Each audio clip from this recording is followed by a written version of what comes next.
je suis contente de vous retrouver. Je vous propose aujourd'hui la reine des postures, Sirsasana, l'équilibre sur la tête.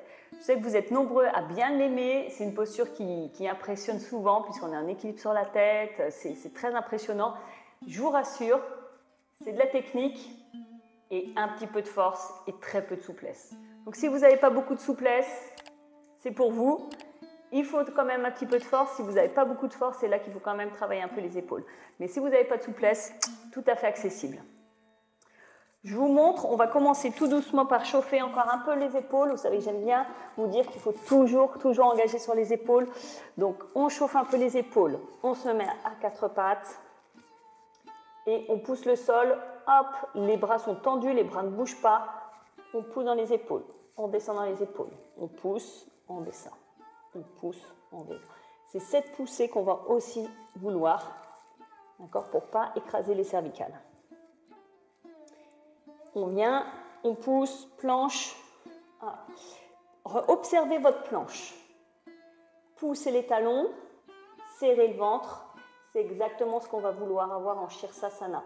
Il ne faudra pas un bassin qui descend ou qui monte, puisqu'on ne sera pas aligné. Il faudra qu'on soit aligné.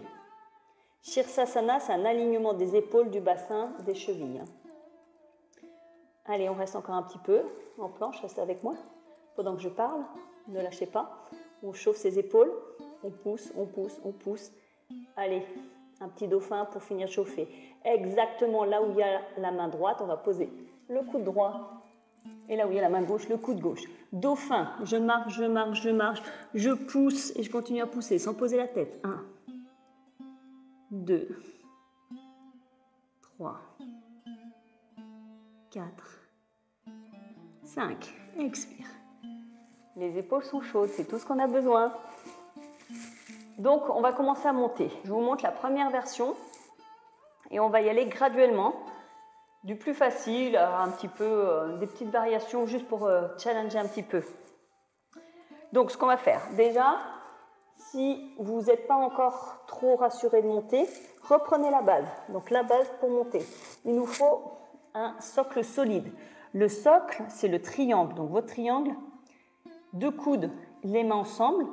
Les coudes sont exactement sous les épaules. Vous vérifiez en prenant, c'est exactement là où va être votre base. Puis les mains. Ça va former le triangle, donc votre fondation, votre socle solide. Les épaules, vous voyez, on ne va pas les faire tomber, on va pousser. On pousse et on engage les épaules. La tête, le plat de la tête entre les mains. Ma tête est au sol. Hop, au sol, d'accord? Je vous montre, la tête est au sol. J'essaie d'avoir la tête droite, donc pas trop tourner dans un sens, ni vers le front. C'est important, s'il ne faut pas de pression sur la nuque. Donc là, on va venir pousser. Et là, vous voyez, quand vous marchez, vous essayez de pousser dans vos épaules comme si vous vouliez soulever la tête, d'accord? Donc, il ne faut pas que ça s'enfonce comme ça. Vous voyez les épaules? Non, on garde les épaules loin des oreilles. Hop, et là, on va marcher. Donc là, si vous n'avez pas beaucoup de souplesse, vous pliez les jambes tout simplement. Vous amenez les genoux plus près. Votre bassin, vous voyez, vous le mettez au-dessus des épaules. On pousse, on essaie de transférer le poids. 1 pied, 2 pieds, d'accord? Et voyez, mon bassin, il est là. Il faut un petit peu de conscience pour le ramener au-dessus. Et là, je suis en équilibre, je suis bien. Je suis contente, je suis super. Essayez de stabiliser ici 10 respirations. Si vous avez envie de vous amuser, vous fermez les yeux et stabilisez. Quand vous êtes à l'aise 10, vous n'avez plus qu'à envoyer un pied, envoyer l'autre pied et chercher la verticalité. Poussez toujours sur les coudes, d'accord? On reste. 1, 2, 3, 4, 5. On descend. Comme on est monté, hop, on relâche un peu. Secouez un peu, vous voyez comment ça va, et on va faire des petites variations. Donc je dirais que la base, c'est d'avoir une bonne base solide. D'abord les genoux contre la poitrine. Ensuite, vous pouvez envoyer les pieds et ensuite stabiliser. Si quand vous êtes en l'air, ça vacille, ça peut être aussi votre ventre qui n'est pas assez fort. Il faut que les abdos soient solides. Vous pouvez faire un tout petit travail ici, allongé. Et vous allez vous allonger et vous voyez que naturellement, quand on s'allonge, on a un creux qui arrive. D'accord? Donc là, essayez de pousser. Vous voyez comme ça fait? Pousser pour plus qu'il y ait de creux. Là, quand vous êtes ici, le ventre s'est engagé, les abdos sont un peu plus solides. Et là, on est exactement au Sirsasana. D'accord? Ça vacille plus. Donc quand on est dans l'autre sens, c'est ça qu'on va essayer de faire. Je vous remontre ce petit détail à l'envers. Et vous essayerez de pousser. Ensuite, on va monter et on va essayer de faire 90 degrés dans un premier temps. Ensuite, je vous montrerai pour faire votre lotus. Ça demande un petit travail et on verra si on peut descendre le lotus. D'accord? Donc, on essaye.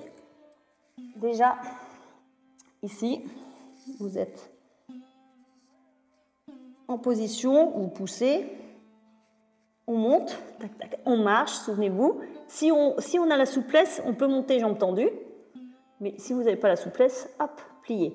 Idéalement, on essaye de monter après les deux jambes en même temps. Au début, vous pouvez lancer une jambe et monter une jambe en premier. Ensuite, on essaye vraiment de monter les deux en même temps. D'accord? Donc, on est là. Et là, vous voyez, si je fais le creux, mon bassin, il part là. D'accord?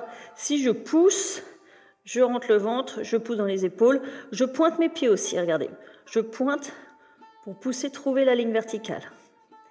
Ensuite, si je descends de 90 degrés, tout va partir du ventre. Donc, je vais déporter le bassin en même temps que je descends les pieds.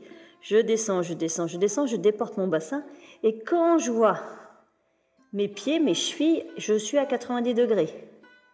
D'accord? Et là, vous pouvez tenir, rentrer le ventre.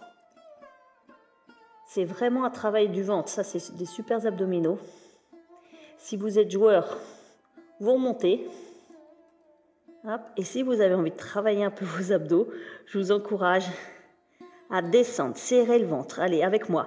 Descendez, descendez, descendez le plus possible que vous pouvez parce qu'on va remonter. Donc, on descend, on ne touche pas. Ploup, on remonte. Ok. Allez, encore 2 fois pour travailler le ventre. Hop. On remonte. Et une dernière fois. Hop. Et on remonte. Comme ça, notre ventre, il est échauffé aussi. On descend tout doucement. On contrôle, on contrôle, on contrôle, on contrôle, on contrôle. On descend. Ok. Posez un petit peu. Et on va essayer de faire le lotus maintenant, en inversion. Donc si vous maîtrisez, c'est graduel. Vous voyez, vous pouvez commencer doucement et petit à petit monter graduellement. Essayez des petites variations. Ça permet toujours de découvrir son corps, d'avoir plus de précision, plus de conscience du corps. D'accord? Donc on va essayer de passer le lotus. Comme vous êtes sur la tête, forcément, vous ne pourrez pas utiliser vos mains. Donc il faut que votre lotus, vous soyez capable de mettre le lotus ici. Si vous n'arrivez pas à faire le lotus, je vous renvoie mes vidéos sur comment faire son lotus. Vous regarderez, on met le lien quelque part, ici ou ici. Et regardez bien, donc on va faire le lotus. Donc quand je fais le lotus et je suis en position assise, j'ouvre mon pied droit, le talon droit vient au-dessus de la cuisse gauche, talon gauche au-dessus de la cuisse droite. D'accord? Vous voyez que je garde ce genou-là vers le bas pour pouvoir mettre le gauche. D'accord? Ça, c'est important parce que quand on va être à l'envers, c'est ce qu'on va essayer de faire aussi. On essaye dans l'autre sens. On se replace. On monte en Sirsasana. Donc là, quand je vais mettre ma jambe droite, donc je tourne, vous voyez, pour ouvrir la hanche. Hop, je tourne. Mon talon droit, il va descendre. En plus, la gravité m'aide, donc je peux vraiment mettre loin, loin, loin. Et vous voyez, mon genou, je ne le laisse pas ici. Je le pousse et je l'ouvre. D'accord? Puis mon talon gauche. Et là, pareil, je descends, la gravité m'aide, et hop, je suis en lotus. Maintenant que je suis en lotus, je pousse et j'essaie de redresser. Pareil, c'est juste une conscience du bassin à avoir. Et si on a envie de travailler un peu plus fort le ventre, on descend, on peut essayer de faire toucher les genoux sur les coudes ou les avant-bras et remonter. Hop. Tout doucement, on descend. Et on revient. Expire ici.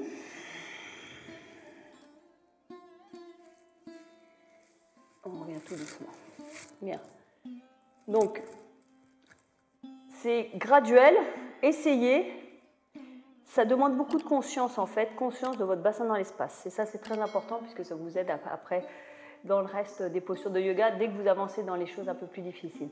Donc j'espère que cette petite vidéo un peu de plus Sirsasana avec des variations vous a plu. Travaillez à votre rythme et je suis sûre que tout va arriver avec la pratique. N'oubliez pas de liker cette vidéo, ça nous aide beaucoup. Et merci, à bientôt.